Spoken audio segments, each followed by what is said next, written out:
Is quarantine hair getting you down? You're not the only one. I know I shouldn't care. There are bigger issues at play, and I can handle the odd length. But this stuff, the gray, I really hate it. And every time I look in the mirror, I feel 20 years older.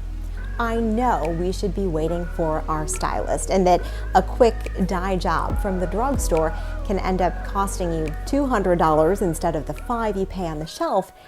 But I need to do something. So, in an effort to spare myself the headache later, I enlisted the help of my friend Kiri, who is a professional stylist.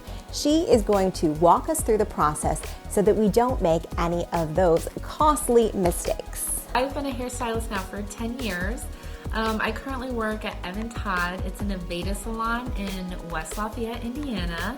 The thing that I really love most about being a stylist is being able to build a relationship with my clients and really connecting with them and, trying to work together to solve their hair challenges and provide a moment of wellness and relaxation in this super crazy world. So when I was first talking to Kiri, I joked that, hey, now that I'm going gray, maybe I should just go for a radically different color.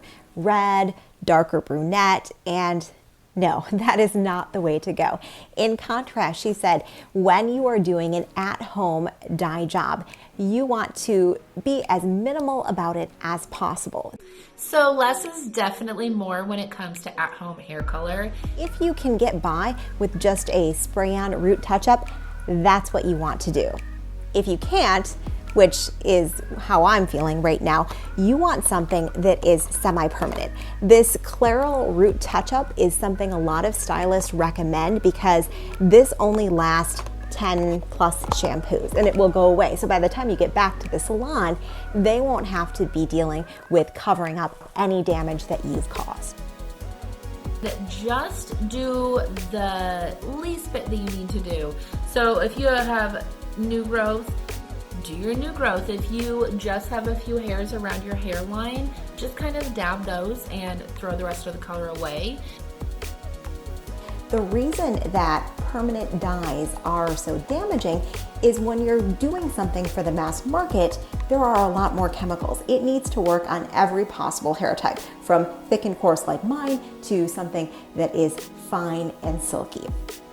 So this is safer, and also, say you mess it up like I probably will, she won't have to deal with it when we get back together. Definitely section your hair. I would suggest, front to back and from ear to ear, so it's like quadrants. You don't have to use it all. The more hair color that you use, or the more that you spread it, the more your stylist will need to spend time correcting that once you get back to see them. Now let's talk tools of the trade. Kiri mentioned you want to section your hair.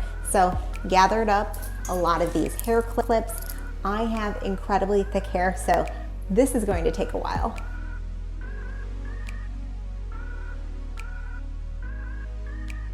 The other thing you want to make sure you have around is a comb. This is useful for helping to blend that dye into your hair so you don't have that demarcation line from where you place the dye. If you just do one stripe, it's not going to look natural and you won't be happy with the result. We know that things are weird right now and that people are doing things to their hair that they might not normally do. So at your next appointment, just be honest, and we'll probably ask you, what did you use, the time frame, and that will help us formulate the best result for that appointment.